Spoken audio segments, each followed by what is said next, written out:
Hi everyone, my name's Dr. Anita Collins, and I would like to say hello to wherever you are all around the world. I'm speaking to you from Australia.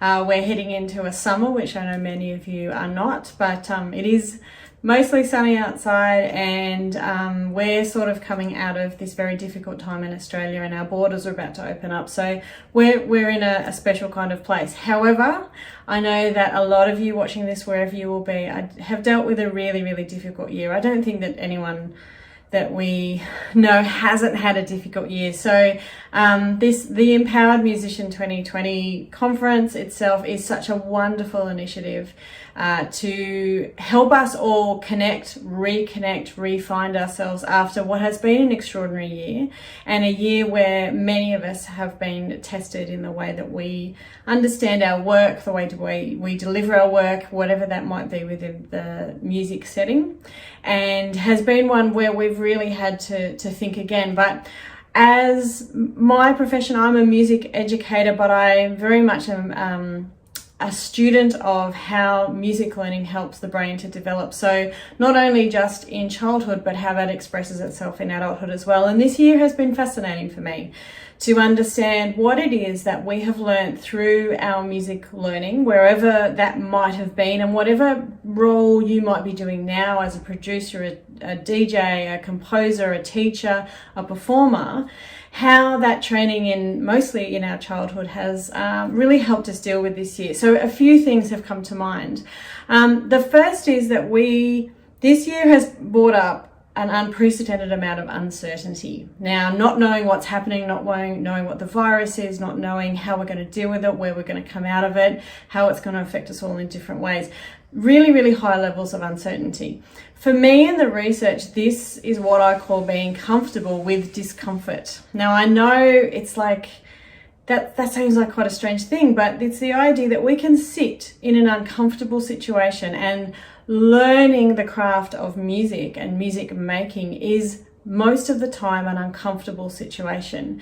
We sit there, we try again, and we don't get it right. And then we suddenly do get it right.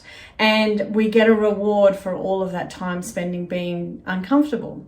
But it has struck me that so many people who are involved in the music industry have traveled through this year really pulling on that skill of being comfortable with discomfort, comfortable with uncertainty, comfortable with frustration. And while it hasn't felt good or nice to be in that situation, I've found many people across the music industry have bounced back using that skill. Now, that skill was learned when we first did our own music learning or music training. And so that's something that's really helping us through this very difficult time. Another thing that struck me is that a lot of the research points to the fact that the making of music, the being trained in music, the being involved in music making, however that might look, is actually something that bolsters our health, and particularly our brain health, which is such an interesting idea about having a healthy brain. What does that mean? But it means having a brain that is synchronized, consistent, working effectively, well fed. And what I mean by that is not necessarily food, but through information, through learning, through challenges, through creativity. All of this contribute to brain health. Now, really good brain health is the best way to deal with stress. And I think we would all say that this year has been somewhat stressful. So a lot of the music making that we do, a lot of the music learning that we have done before has contributed to a very good level of brain health. And that has helped so many people around the world who are musically trained and in the music industry to deal with the stress that this year has brought up. Again, it doesn't feel good, and I don't know about you, but the stress that I have experienced this year has been unprecedented. But I have felt my brain helping me and trying to kick in and just taking that breath and saying, this too will pass and we will move on from here. Another one that's been fascinating, and this has happened all over the world, but as I watch news from everywhere, the ability to regulate our emotions and regulate our response to something, particularly when it's stressful and particularly when it causes immediate difficulty in our lives, has been something that has been very difficult and has really pushed every single human being across the world this year. Emotional regulation is extremely difficult and is something that, again, we learn through our music training and our music making in adult life about kind of what emotions feel like. And that's the very first step. If we can understand what an emotion feels like, if we can identify it, if we can name it, then we have the very first step to then dealing with that emotion. And I don't know about you, but I know that I have felt like I've got a shorter temper. I've got a shorter sort of patience at the moment, and every once in a while I have, said things I shouldn't have or acted in a way I wasn't really happy with. But the ability to first go, wow, that was not my best self. And then secondly, to say, how do I make amends for that? How do I work backwards from that? It's been a really important step. Again, through music learning and music training and music making, we build up that regulation, that ability within ourselves, not only just a vocabulary for our emotions, understanding and seeing and empathizing with someone else's emotions, and understanding how to say sorry, to come back from that, to get back on an even keel again. Again, we have not felt like we're on an even keel this year, but these are things that I've seen musically trained people pulling on. The other thing, and this was so heartening right back in March, particularly when Italy and Spain went into lockdown, and we started to see that people were restricted to their own homes. They couldn't go out for very many reasons. But the thing that they needed to do, not just wanted but needed to do, was to connect. And a lot of the time they did it by music. The idea of coming out onto your balcony and all singing together, or listening to someone singing, enjoying it like it's your own personal concert. I do remember one amazing keyboard player was on their own balcony, and there was a saxophone player who was like a building away but leaning over their balcony, and they were jamming together. Music has been such an important point of connection between us, and I think it's helped us realize just how important it actually is to being a human. Music is one of the oldest parts of our brain, the oldest area that we have. We see this with dementia patients who are not verbal and they don't move and they don't speak, but when we play them some music, they seem to come to life. And that's because we're accessing that very oldest part of our brain, and the part of that brain that is incredibly vital and incredibly tribal. And when we come into this situation and we as our human tribe are, dealing with something very difficult and under threat, music is where we have gone back to.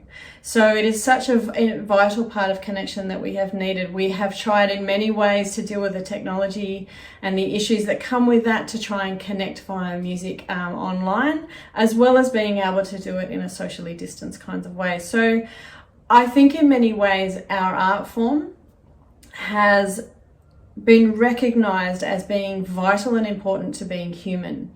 And I don't think that's going to go away. I think that's going to be, it has been an unprecedented global experience that we have come to understand as being so important and something that we need to keep, because unfortunately, this will not be the last threat to humanity. And we need to look at what are the mechanisms that we can use to survive and indeed thrive through those.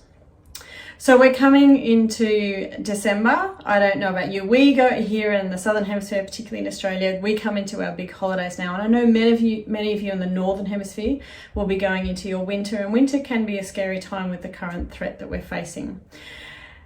We are also tired. I don't know about you, but I'm tending to wake up as tired in the morning as I was when I went to bed. And a lot of that has to do with this stress and this uncertainty and the frustration and the need for consistent emotional regulation that we've been going through. However, what I have been really interested in, and I also think is something that we should feel really confident in, is that the musically trained people in industries, in schools, composing, working on radio, all sorts of things, have really both come together and supported each other, but are coming through this as humans in a much better state. Now, there has been many calls for live music is dead, we won't have it for years. There's many issues still around the world about being able to make music in schools or community groups, singing or not singing, so many big questions that we have. But I think what is the most important part is we, in our musical training, wherever it's happened, are coming through this healthier as human beings, both from an emotional and physical point of view, so that we actually can be giving back to the community and ourselves as the industry much more quickly. One of the things, and again, I said I work in schools, so this is one of the interesting things I've observed, is that kids who've been in lockdown, who've been at home doing home learning for extended periods of time, they've kind of cognitively slowed down a little bit. And that's understandable. There's not as much stimulation, sensory information, not as many sort of friends to play with. They haven't got as much information into their brains and their bodies as they normally would. This has meant when they have come back to school that they have struggled a little bit kind of to get back into sync again and wind back in again. Now, one of the things that so many people have sent me sort of stories from around the world is that when the kids have come back in and they have been able to make music, even if that is clapping together, making rhythms in class, simple as that, it has done something amazing to their brains. It's reconnected them back again with their cognitive flow, and their learning has got a lot faster as well. I believe this will continue to happen not just for kids but for adults as well. Many of us have found our worlds have become so much smaller, so much more enclosed in many cases, whereas it's actually been really difficult to deal with that. And I think through the making of our music, we are actually bolstering our brains and our bodies to come back more quickly. We will be able to recover from this both as human beings and as artists and practicing musicians far more quickly than a lot of other industries. And that's going to start to happen, I hope, at the start of next year. We have been able to adjust and readjust all the way through this experience, which is just going to keep on going for us as we go into the following year. Hopefully, as we the virus itself becomes less of a threat to us. We are on a readjustment plane, and we will just continue to do that. The other thing that someone right at the beginning of the pandemic said to me, she said, I don't know about you, but I think this period in time will go down as one of the most creative periods the world has ever seen. The opportunity, the gift of time, as stressful as it might be and as difficult as and uncertain as it has been to deal with, has allowed people like yourselves and like me to reevaluate what we do, but also that time to just let our minds become more and more creative. I know for me, I have created more this year, I have thought more this year, I have redirected my energy so much more this year, and I'm very proud of what I produced through the year, and I know of many other people who've done exactly the same things, and things that produce things wildly out of their areas that they have been really proud of to do and have been received incredibly well as well.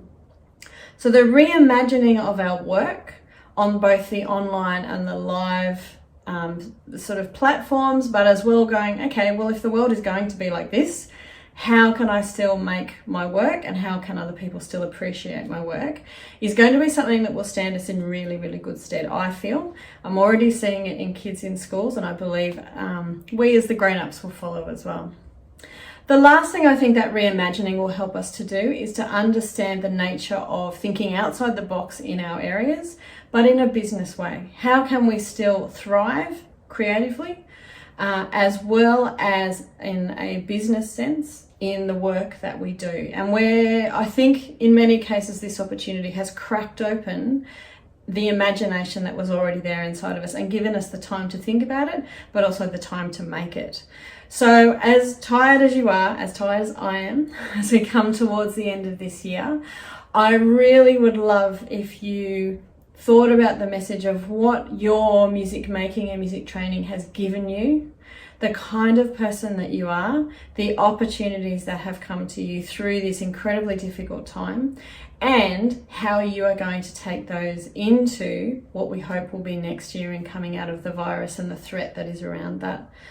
We are an amazing group of people, and so many more have connected around the world because of COVID that I think we really can build on top of that. So please go into the holiday period, however long or short that might be for you, understanding that you have come through this well, and you will come out of this well, and you have all of the training and all of the skills within you to do that. I wish you well, and thank you so much for the opportunity to speak to you today.